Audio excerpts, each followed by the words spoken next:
review their entitlement. The level of successful appeals, though, indicates that many mistakes are being made. And in future, despite rising unemployment, more people are going to have to look actively for work in order to get their benefits at all. So whatever your question about welfare benefits and social security, call Moneybox Live now, 03 700 100 444. With me today to answer your questions, Phil Agulnick is director of Entitled2.com, an online benefits calculator. That's the firm, not Phil, I should add. Julie Mitchell is Advice Development Manager from the one-parent organisation Gingerbread.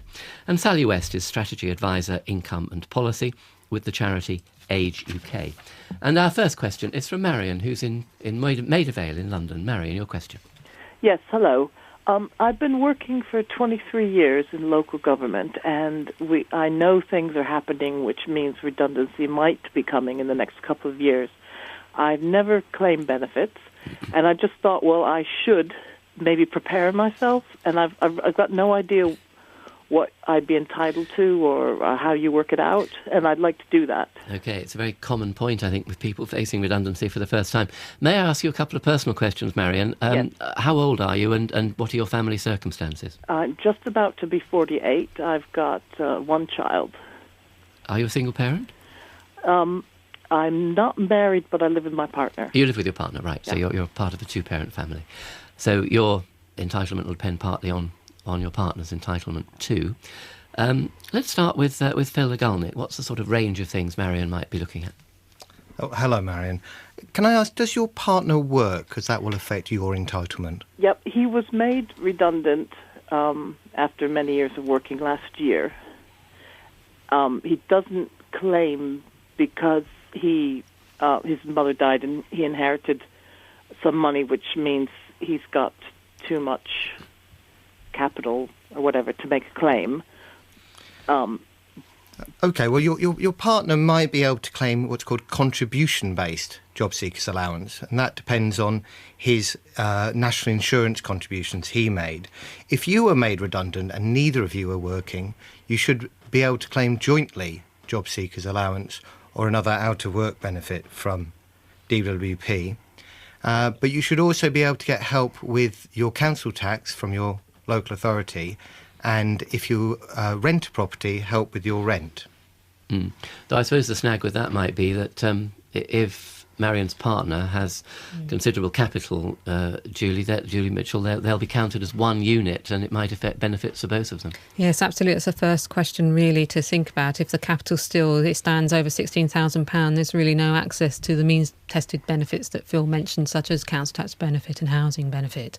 But certainly job seekers allowance for both of you might be the option to go for. Well, that's the contributory one, but of course that lasts for a finite and short period of time. 6 months max, unfortunately. Yes. Sorry, Marion, you were going to add something there. Yes. What we hoped to do was to buy a larger property, which would use up most of the capital, but have a tiny mortgage or no mortgage.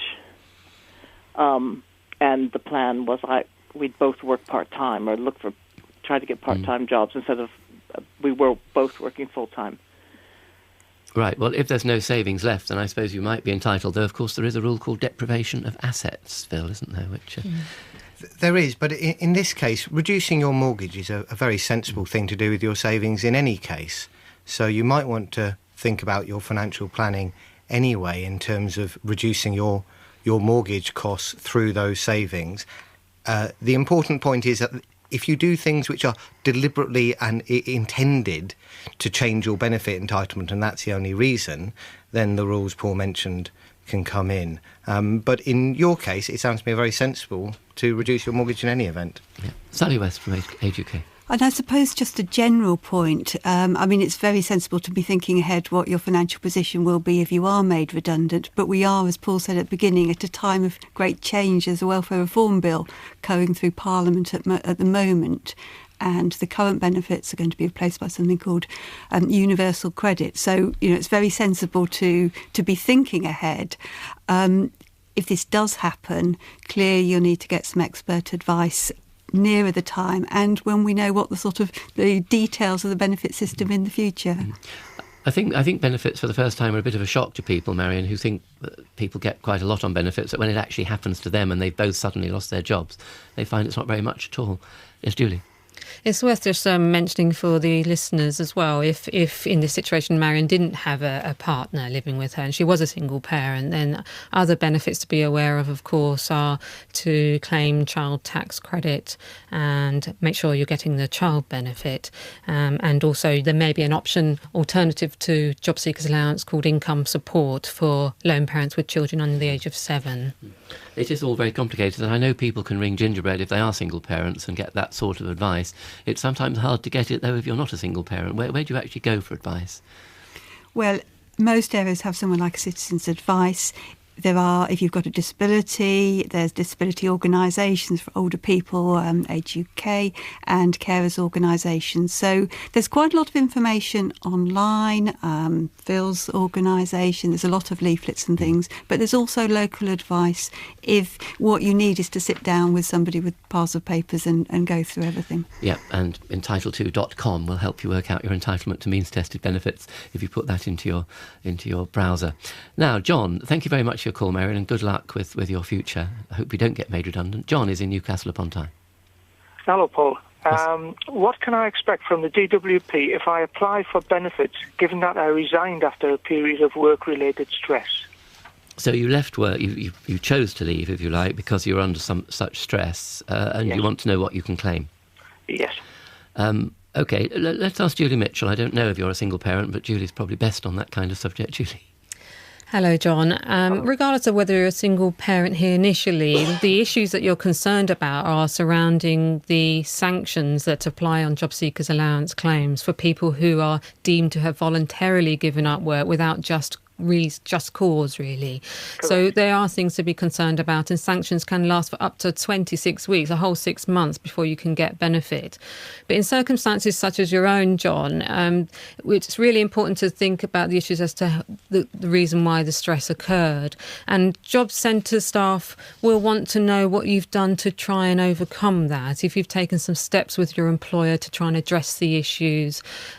If it was a matter of the employer not even knowing about the issues and then you gave up work without trying to resolve it, then there may be some concerns that you've given up work voluntarily, and you might find yourself in an appeal situation because you've not had your job seekers allowance awarded for a time. So it's really important to try and look at what you've done with the employer to try and resolve the stress situation rather than just hand in your notice. If you're a single parent, John, or any other listeners out there, if the stress was caused by any sort of issues going on in your life around separation, domestic violence, emergency situations like that, or indeed trying to resolve stressful childcare arrangements, there now are special rules in place for single parents that should not really be prevented from claiming job seekers allowance if their payments stop because of lack of affordability of childcare arrangements, that sort of thing. So is it fair to say, Julie, that if you just sort of up and leave and say, I can't be bothered with this, then you're going to have a sanction and not get benefit? But if there's a real medical reason, as there may well be in many cases, and John certainly has suffered stress for some time, then the sanction won't be applied. That's right, but it's also worth remembering that even though if the sanction doesn't apply, you still got to show that you are entitled to job seekers allowance, and that means you have to show you're available for work and you're actively seeking work. And obviously, depending on the stress you're going through, you may not be in that position to be doing that.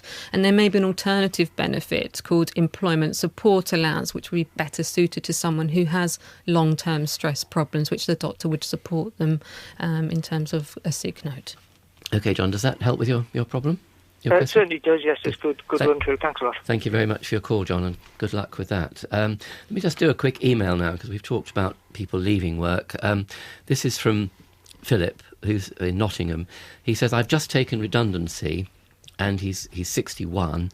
He gets an occupational pension of £7,000 a year, which is, £130 odd a week. Should I be able to claim job seekers allowance at that age? Sally West. Well, actually, he's reached the age that women can get their state pension, which means that he could claim pension credit. The rate for that currently is £137.35 a week for a single person. So it depends whether he has a partner, in which case it will depend if they're working or otherwise their joint income.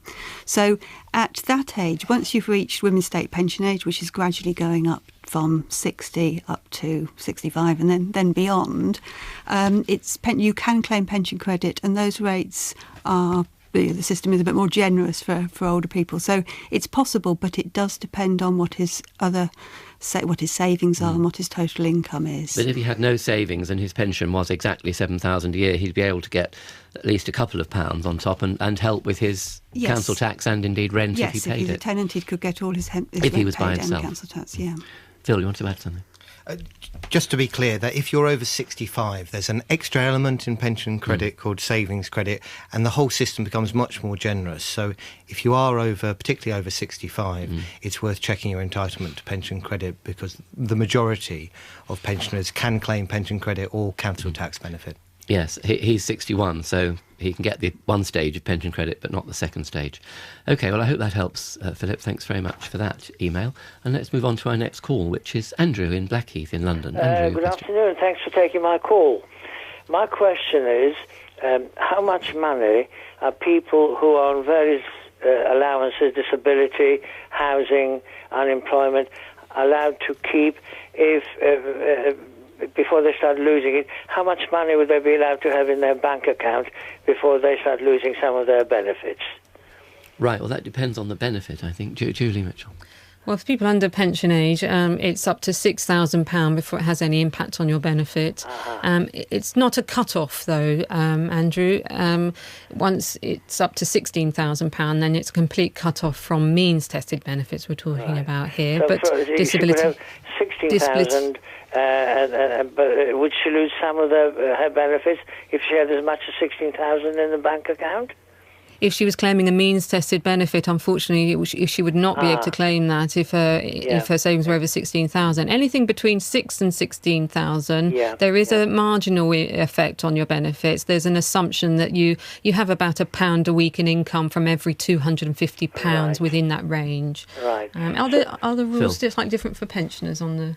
Yes, I don't think it applies here, but just generally there are more generous rules for savings for pensioners, and that's 10,000 ignored.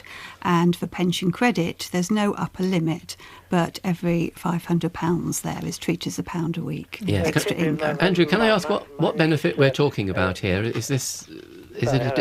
What benefit are you asking about? All right. Well, it's my niece. She had cancer, and she had an operation which made her completely unemployable. So she's getting disability benefit, she's getting housing benefit, and also, I don't know what it's called now, unemployment, she's not a job seeker because they know she can't work, so it's unemployment benefit as well. Altogether, it comes to about £250 a week. Right, OK. Well, the means-tested ones are the ones we were talking about. Disability benefits generally are not means-tested, so that would be different. So if she's getting employment and support allowance, that's not means-tested generally, is it now? There's two types of employment support allowance. One's contribution-based, which is not means-tested, but of course if it's the means-tested alternative one, it is the same capital rules. I'm sorry it's so complicated, Andrew. Without the details, it's actually hard to answer your question precisely. So it may be as well if you went to a Citizens Advice or somewhere like that, or the Disability Alliance also will help people with benefit queries. Sally, you wanted to add something? I was just going to add the Disability Living Allowance, or for older people, Attendance Allowance, not only doesn't have a capital limit, but it's not means-tested in other ways. It depends on your disability. So it may be that she is getting that. Now, if her condition is improving, and hopefully it is, yes, people may no longer be entitled to some of the disability benefits if they're getting better. But where somebody gets something like Disability Living Allowance, it's an important one because it's not means-tested at all. Thank you very much for your help. Thank you, Andrew. Because it is all so complicated, it's always worth getting help and advice about benefits. And I should add that the transcript of this programme will be available through our website, bbc.co.uk/moneybox, in a few days, in case there were details you didn't write down. And there's also links on that website which will take you to other places where you might be able to get more help and advice or follow things up. We'll go to Sean now, who's in Manchester. Sean, your question. Hello, good afternoon. Yes, my question concerns payment of mortgage interest relief pursuant to an active claim for income-based job seekers allowance. We've been in receipt of mortgage interest relief previously because I had an active claim for job seekers allowance. I am now, after 2 years of hard work and retraining, about to launch my own self-employed business as a music provider in schools, and will be working on a paid basis for the first time next week. And meantime, my partner, who's been looking after our youngest son, who's still only 3, throughout that time, has registered as unemployed and actively seeking and available for work, and is now in receipt of job seekers allowance on our joint behalf, because we still don't have any income coming in. However, from next week, obviously, we will have a very small amount of income coming in. And the problem with going into self-employment and setting up your own business, I'm sure you realise, is that it's very difficult to predict how much money you are actually going to be earning on a weekly or monthly basis. It has to ramp up over a period of time. So when I start work next week, I will be, if I've got 2 contracts, if you like, running concurrently with schools, but I will be earning, in effect, about £100 a week when you break it down. And my question is, and meanwhile, we've agreed a sort of deadline with our mortgage provider, an amount of money that we can, of arrears that we can accrue, which equates to a deadline. And that deadline, still under the current situation that we're in, probably got a couple of months to run. But if we don't get mortgage interest relief, then we'll be immediately then up to the deadline pretty much, and under threat of our home being repossessed. So my question is, how much money can I earn on a weekly basis as the sort of non-claimant in a couple's claim for job seekers allowance before we no longer qualify for mortgage interest relief? Right, I think you can qualify for that as long as you get job seekers allowance means tested at all. Phil? Hello, Sean. Your circumstances are quite complicated, and I can see that you will need to get advice. As Paul said, while you can still claim job seekers allowance, you should still be able to get help with your mortgage interest payments. Now, the precise calculation is going to be quite complicated and will depend on the amount that you pay in mortgage interest. You're obviously in contact already with Job Centre Plus, and they should be able to advise you on that. But the limit will depend on the amount that you earn and your interest payments. Please bear in mind that you can also deduct business expenses from that income. So it might be that the gross amount you get in, you can reduce because of expenses associated with that. Yep, I see.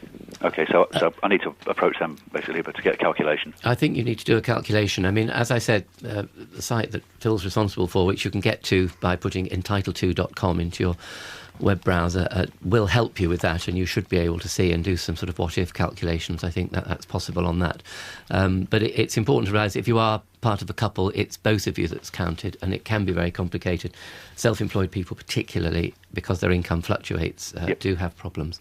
But I do advise you to do some research and see what you can get through that, and maybe go to Citizens Advice. And Julie Mitchell wanted to add something. I just wanted to mention to you, Sean, that it might be worth looking into whether you might be better off claiming working tax credit as a couple rather than staying on job seekers allowance and mortgage relief. It depends on the calculation, of course, but it's worth having a better off calculation done by your local Citizens Advice Bureau. They can do that, can you? Yeah. Citizens Advice, the place to go. Sorry, Phil, one more. Yeah, on that point, it's not going to help you now, but when Universal Credit comes in, you will be able to get help through Universal Credit, whatever your circumstances with your mortgage interest. At the moment, the tax credit system takes no account of your mortgage interest payments, so you have to make this decision. Am I working the relevant number of hours to qualify for working tax credit, and if I'm eligible, am I better off, or am I better off with income support? It's the number of hours that you work is going to be quite crucial here, as well as your income. Yep, fair enough. Universal Credit starts for new claimants in October of 2013, and then it's phased in over 4 years for everyone else, so maybe a bit far ahead. But anyway, thanks very much for your call. Take a couple more on this question of fluctuating incomes, because it is a problem. Tam has emailed us from Glasgow. How can he claim housing benefits when his income isn't fixed? His hours fluctuate weekly. Does that mean I can't get help if my income sometimes crosses the threshold? Phil, how is that worked out? Well, strictly speaking, Paul, housing benefit is a weekly benefit. So it's calculated on your weekly income. I think in practice, if there's a fluctuation in income which has a pattern to it, they'll try and work out an average so that the administration of the benefit is kept as simple as possible. Right. So he's right that in the weeks when his income is above the threshold, he won't get it, or he might not get it. I think the key point is actually if there's a pattern to the income, they will try to look for the average amount, because that's going to be easier for them to administer as well as for him. Okay. And someone else, this is Delia, self-employed person. She finds it very hard to claim anything because she can't register as unemployed. She's working to build up her business. Her savings are evaporating. She wants to know what she can do to get some help with starting this business, which obviously would keep her out of difficulties. It is a problem when you're self-employed, Julie. In terms of starting up a business, the help available has rather dried up over a recent period of time, and we would have to say go to your jobs centre to find out what support is available. That's what they're supposed to be there for, but resources are very limited at the moment. Yes, she says Business Link was very good, but it's been axed by the government. That's right, and there's not really anything coming in to replace it. Yeah, so sorry we can't really help with that, Delia, except keep on with it, because it'll probably be worth it in the long run. So thanks to Delia and to Tam for that. And let's go to our next caller, who is Nettie, who is self-employed. Nettie, your question. Hello, yes. I've worked for 31 years, for 26 of those for various employers, but the last 5 years as a self-employed person, very successfully for about 4 years, but the last year has been pretty dire, especially the last 6 months. So I actually approached my job centre to discuss various things with them, potentially job seekers allowance and actively try and look for other work. But I was absolutely horrified to find out that I don't qualify for job seekers allowance because I've been employed for more than 2 years. I couldn't quite believe it. Is this the case? And if it is, what on earth am I supposed to do? Because you've been self-employed for more than 2 years. I've been self-employed for 5 years, For 5 years, yes. Well, it is a contributory benefit, and I don't think it applies to people who are self-employed. But I've actually been employed by an employer or various employers for 26 years previously. It's just unbelievable. I think the rules just take account of the last 2 whole tax years. I think I'm right in that. Yes, that's what they said. That's what they told me. So is there nothing that I can do? Well, certainly. Especially as I'm sort of one of the main breadwinner, really. Sure. Julie. Well, it's looking at alternative benefits, really. If the contribution-based job seeker allowance is not available to you, are there any other ways of maximising the household income, taking into account all your circumstances? I mean, sometimes for other callers out there who don't have a partner, there's certainly means-tested job seekers allowance will be available, potentially, because if you don't have national insurance-based JSA, you can often get means-tested JSA. But because you are in a couple situation, would have to take into account your partner's circumstance as well. So there may be, because of a drop in the household income, access to other benefits which are largely means tested. Right. Does your partner work, Nettie? He's self-employed, yes. He's an artist and struggling, as artists always do. It is worth perhaps looking at tax credits, Phil. I mean, it depends how much your partner is working. How much he's bringing in. It depends how much they're bringing in. By the sound of it, you would qualify. It depends if you meet the hours rules. I think there is a good chance that they might qualify for working tax credits. You make it sound as if they're not earning an awful lot. Yeah. So it's worth checking your entitlement, which you can do on our website or with a citizen's advice. The explanation, by the way, for why it's denied to self-employed people is because self-employed people pay a lower rate of national insurance contributions. Do you have children, Nettie? Yes. Right, so that would... 22-year-old and an 18-year-old. Ah, right. So children in one sense, but not in the dependent sense. The 18-year-old could still qualify for child tax credit. I must say, I assume you're already claiming child tax credit. Yes. Okay, well, if you tell them about changes in your income, they will adjust your tax credit to take account of that, and they will do that in line with changes in your income. Right. So you keep them informed all the time. But again, Phil, it's difficult if your income is fluctuating. As a family, their income clearly is. Yeah. What you need to do is you need to estimate your income for this year as best you can, and then at the end of the year they do a reconciliation. So if you think your income is going down for this year, tell them what you think your income is going to be, and if you've got it wrong, at the end of the year they'll make it up or make it down, but it will happen gradually. Right, so that's the child tax credit. Yeah. And that will also cover the thing that we mentioned called working tax credit. Right, Yeah. okay. Nettie, thanks very much and good luck with that. Just very quickly read this email. Somebody says we got something wrong. I'm not sure we did, actually. Angela has emailed saying, reducing your mortgage won't help a benefit claim, which is what we were talking about at the start. Now, she says she owns a flat and has applied for job seekers benefit but has been denied because there's more than £16,000 worth of equity tied up in my flat. Now, if that's the flat she's living in, that doesn't... No, if you're living in it, the equity in it is ignored. If you're not living in it, then that could have a dramatic impact on your means-tested benefits, you're right. Yes, so I think it may be a flat she's not living in, but that's the answer to that one. If you're living there, the value of your property doesn't count, but of course if you've got a separate property, then you might have to sell it. Seek advice. There are sometimes ways of, around that rule. Well, she says she's trying to appeal, so it may be they have actually made a mistake, because I have to say mistakes are not unknown at the Department for Work and Pensions. Right, we'll just try and get another call in. Andrew from Dumbarton is calling. Andrew, your question. Yes, a couple of months ago you mentioned that certain power companies are going to give £120 off electric bills, heating bills, for people on certain benefits, pension credit guarantee only. And I've had no one from my Department of Work and Pensions, and my power company doesn't seem to know much about it. Do you know when this thing's going to be paid? Right, well, you should have been notified already if you're eligible. Sally? Yes, I mean, it is for people getting pension credit. You said pension credit guarantee only, and that's the important thing. If you're getting some savings credit... Both myself and my partner are on pension guarantee credit only. And I have a friend who's also on pension guarantee credit only, single person. So either me or her should have been contacted by the Department of Pensions telling us how it's going to be paid, because it can't be paid to the electric company. They don't know what company we're with. Yes, that's right. They should get that payment. It should be happening over the winter. I'm not sure whether everybody has had it. It should happen automatically. But yes, you certainly need to make inquiries if you haven't received it. Yes, and the important thing, Andrew, is that you get pension credit guarantee credit only. You don't get the savings credit. That's the important thing. If you get any savings credit, you're not automatically entitled to Although it. some energy companies will give a more generous scheme, but some of them are run out of the funds for that. Right. Well, it does sound as if something might have gone wrong there, Andrew. Good luck with that. I'm afraid we're going to have to draw it to a close because we've run out of time. My thanks to Phil Agulnick of Entitled2.com, Julie Mitchell from Gingerbread, and Sally West of Age UK. Thanks to you for all your calls and emails. There's more about benefits on our website, as I said, bbc.co.uk/moneybox. You can listen to the programme again and indeed read a transcript in a few days' time.